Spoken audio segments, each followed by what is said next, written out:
friends, welcome back to our YouTube channel Learning Orbit. Hey, I'm your friend एकता दुबे.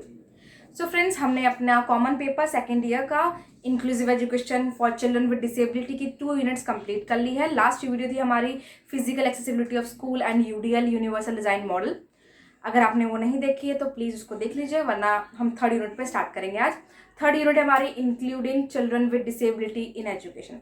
अब हम बात करेंगे कि हम डिसेबल्ड चिल्ड्रन को, चैलेंजिंग स्टूडेंट्स को कैसे एजुकेशन में इम्प्लीमेंट कर सकते हैं उनके साथ.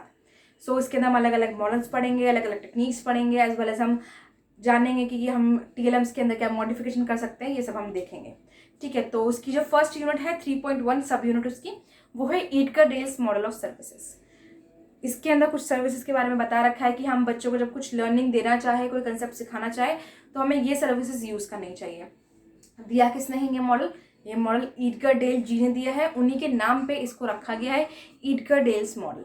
Okay, so he is an educator, American educator who developed a cone of experiences as well as known as the learning pyramid and also known as the Edgar-Dale model. Okay, so this model is known as the 3 names: Edgar-Dale model, cone of experience and learning pyramid.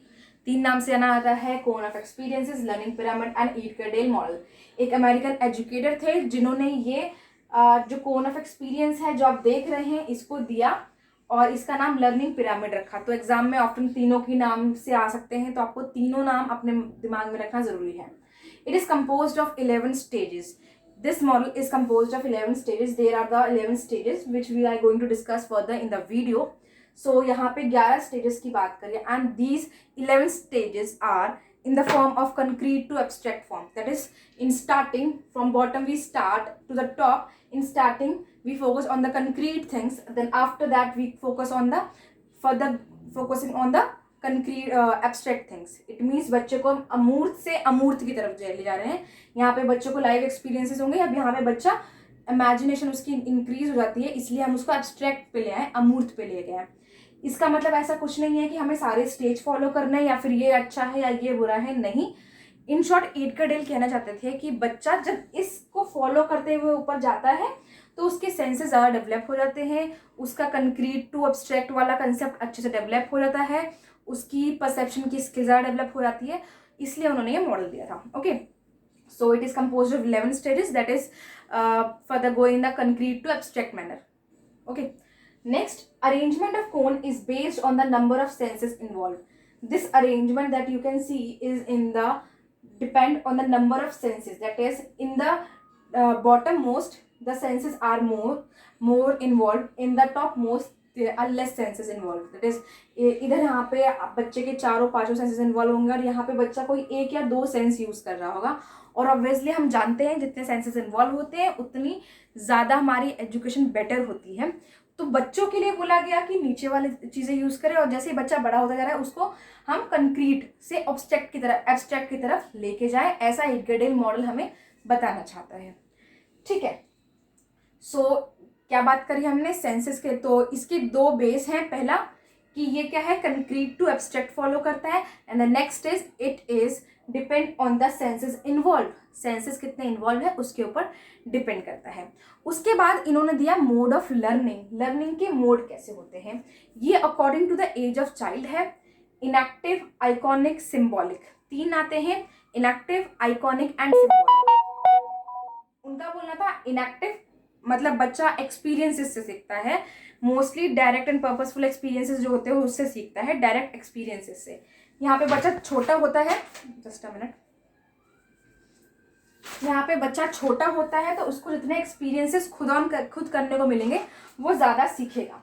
Next stage बच्चा iconic पे सीखता है. Means बच्चा learning कैसे सीखता है, पहले inactive के थ्रू सीखता है, फिर उसका दूसरा मोड क्या होता है, आइकॉनिक, मतलब ज़्यादा पिक्टोरियल फॉर्म. अब वो करेगा नहीं लेकिन पिक्चर्स मिल जाएगी उसको तो वो सीख जाएगा. ठीक है, तो यहाँ पे बच्चा आइकॉनिक स्टेज पे आता है. और फिर थर्ड स्टेज होती है last, symbolic stage. It means अब बच्चा सिंबॉलिक फॉर्म में चीज़ों को समझ सकता है. जैसे साइन बोर्ड्स पढ़ लिए उसने, या फिर सिर्फ लेटर्स को पढ़ के समझ सकता है उसका मतलब क्या है. लेटर्स है क्या, एक तरह से हमारी लैंग्वेज का सिंबल ही तो है, तो सिंबॉलिक फॉर्म हो जाती है. ठीक है, तो ये 3 स्टेज में बच्चा अपनी लर्निंग सीखता है. उसकी मोड ऑफ लर्निंग इन 3 तरह से हो सकती है और कहीं ना कहीं एक के बाद एक होती है, ऐसा हम देखते हैं. ठीक है, अब जानते हैं क्या है एडगर-डेल मॉडल का कोन ऑफ एक्सपीरियंसेस, वो क्या है. तो फर्स्ट ऑफ ऑल ऐसा कोई यहाँ पे कंपल्शन नहीं है कि आपको हर एक स्टेज फॉलो करना है, कि आप पहले फर्स्ट स्टेज पे आएंगे, फिर सेकंड स्टेज को यूज़ करेंगे, फिर थर्ड स्टेज को। नहीं, it's depend on the child ability, child's need as well as the your content. अगर वो कंटेंट ऐसा है कि उसके ऊपर फर्स्ट के बाद सेकंड स्टेज यूज़ हो सकती है तो वेल एंड गुड, आप करिए। और अगर नहीं हो सकती तो ज़रूरी नहीं है आप थर्ड स्टेज को ट्राई करिए, मे बी वो इम्प्लीमेंट हो जाए और वो उस बच्चे के लिए करेक्ट हो। ठीक है, तो ऐसा कोई कंपल्शन रूल नहीं है। और जैसा कि इसमें बताया गया है कि ये कंक्रीट टू एब्स्ट्रैक्ट जा रहा है, तो ऐसा कुछ नहीं है कि ये वाला बेकार है और ये वाला अच्छा है, ये अच्छा है, ये बेकार है, ऐसा कुछ नहीं है। यहाँ पे इडगड बता रहे हैं कि जब हम बच्चे को इस स्टेज से इसके थ्रू ऊपर लेके जाते रहते हैं तो बच्चा कंक्रीट चीज़ें सीख जाता है, उसका पर्सपेक्टिव फॉर्म हो जाता है, उसकी इमेजिनेशन फॉर्म हो जाती है, बच्चा कंक्रीट चीज़ों को समझने लगता है, उसकी कॉग्निटिव एबिलिटी ज़्यादा डेवलप हो जाती है। तो पहला है हमारा direct and purposeful experience. First stage is direct and purposeful experience. It means बच्चा हैंड्स ऑन एक्टिविटी करेगा, बच्चा खुद करके सीखेगा, उसके सारे सेंस इन्वॉल्व हो रहे हैं। हमने बात करी थी, सारे सेंसेस इन्वॉल्व होते हैं। यहाँ पे कंक्रीट चीज़ें हैं, बच्चा खुद चीज़ों को देख रहा है, महसूस कर रहा है। इसमें हम वक्त यूज़ कर सकते हैं, visual, auditory, kinaesthetic and tactile. ठीक है, तो यहाँ पे वक्त यूज हो सकता है हमारा। इसमें बच्चे को ज़्यादा से ज़्यादा hands on activity, learning by doing के ऊपर फोकस करते हैं। कोई भी हम चीज़ सिखा रहे हैं, बच्चे को करके सीखने दो तो बच्चा ज़्यादा सीखेगा। नेक्स्ट है कॉन्ट्राइव्ड एक्सपीरियंसेस। कॉन्ट्राइव्ड एक्सपीरियंसेस क्या है? Stimulating experiences.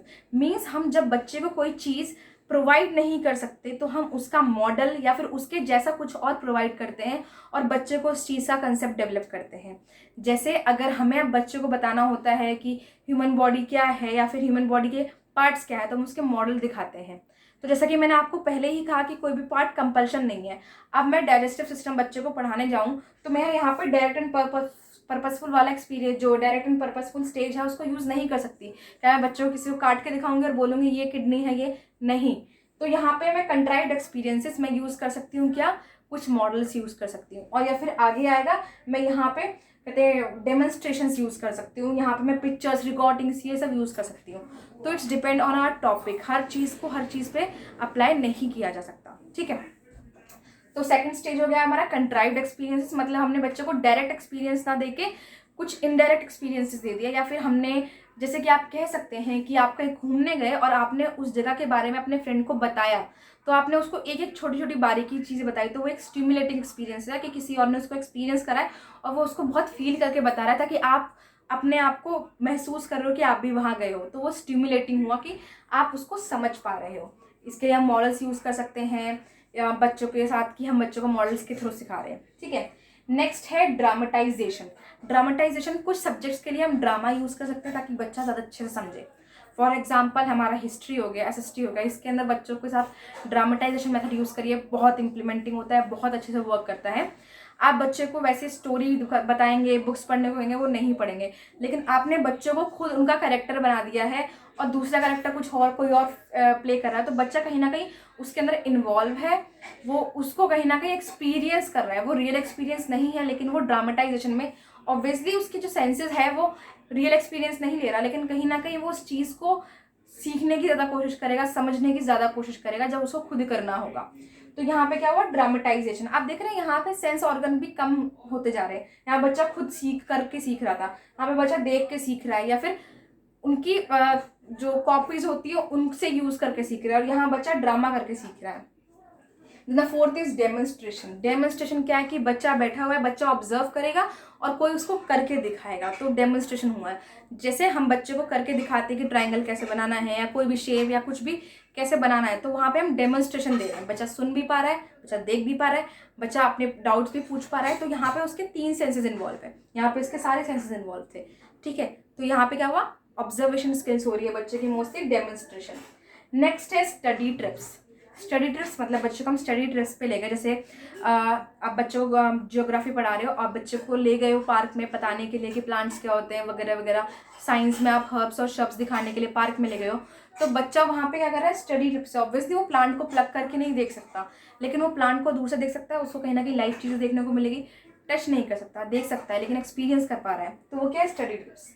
नेक्स्ट है एग्जिबिट्स, जहाँ पे हम एग्जीबिशंस की बात करते हैं SST के लिए, या फिर जब हम बात करते हैं अपनी हिस्ट्री के लिए, पॉलिटी के लिए, तो वहाँ पे हम बच्चों को वो कहते हैं एग्जीबिशंस में ले जा सकते हैं। जब साइंस पढ़ा रहे हैं बच्चे को, सोलर सिस्टम के लिए एग्जीबिशंस इतने सारे अच्छे अच्छे हैं वहाँ पे, तो बच्चे ज़्यादा चीज़ों को मतलब तो उनको नई चीज़ें घूमने की जगह मिलती है, एज वेल एज जब उनको वो चीज़ें इतनी अच्छी लगती हैं तो वो उसको और अच्छे से समझते हैं। तो एग्जीबिशंस कहीं ना कहीं उनके अंदर वो क्यूरियोसिटी लाते हैं घूमने के लिए भी, एज वेल एज नई चीज़ों को लर्न करने के लिए भी, ठीक है। और घूमने के साथ ही साथ बच्चे की पढ़ाई भी हो जाती है। The next is educational TV. It means बच्चे को टेलीविजन दिखाएंगे लेकिन एजुकेशनल चीज़ें।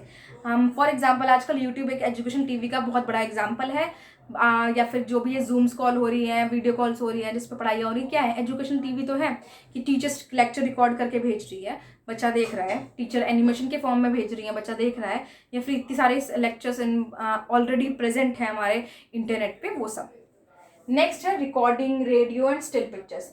अब यहाँ पे रिकॉर्डिंग कैसी भी हो सकती है, मे बी वो सिर्फ ऑडियो फॉर्म में हो और मे बी सिर्फ वो वीडियो फॉर्म में उसमें ऑडियो ना हो। रेडियो ऑब्वियसली ऑडियो फॉर्म की बात हो रही है। फिर स्टिल पिक्चर्स, या फिर सिर्फ पिक्चर्स के थ्रू समझाया जा रहा है। जैसे हम बच्चे को जब फ्रूट्स के बारे में बताते हैं तो हमने पिक्चर्स दिखा दी, तो बच्चा फ्रूट्स के बारे में पिक्चर से सीख रहा है। तो यहाँ पे बच्चे के सेंसेस और कम हो गए। अब यहाँ पे बच्चे को जरूरी नहीं है कि वीडियो ही दिखाई जाए हर चीज़ की, बच्चा इस स्टेज पे आ गया है कि वो पिक्चर्स या फिर सिर्फ ऑडियो या सिर्फ वीडियो से काम चला सकता है। अब बच्चे के उतने जो कह सकते हो आप एक्सपीरियंसेस हो चुके हैं कि अब वो चीज़ों को समझ चुका है, अब वो सिर्फ थोड़े से क्लूज से भी चीज़ें के ज़्यादा अच्छे से समझ सकता है। नेक्स्ट है विजुअल सिंबल। अब बच्चा इस स्टेज पे आ गया है कि वो विजुअल सिंबल से चीज़ों को जान जाता है। जैसे ट्रैफिक सिग्नल पे लिखा हो कार बनी हुई है और ऐसे कट हो रखी है तो नो पार्किंग का सिग्नल है, बच्चा उसको समझ पा रहा है, ठीक है। तो अब बच्चा सिंबॉलिक स्टेज पे आ गया है। देन वर्बल सिंबल, जैसे ये लिखा हुआ है बच्चा इसको रीड कर पा रहा है, आप इसको समझ पा रहे हैं, रीड करके इसको पढ़ पा रहे हैं, ये क्या है वर्बल सिंबल का स्टेज है। इट मीन्स अब आप वर्बली चीज़ों को पढ़ के समझ पा रहे हैं, आपने वर्बल सिंबल्स को पढ़ना सीख लिया है।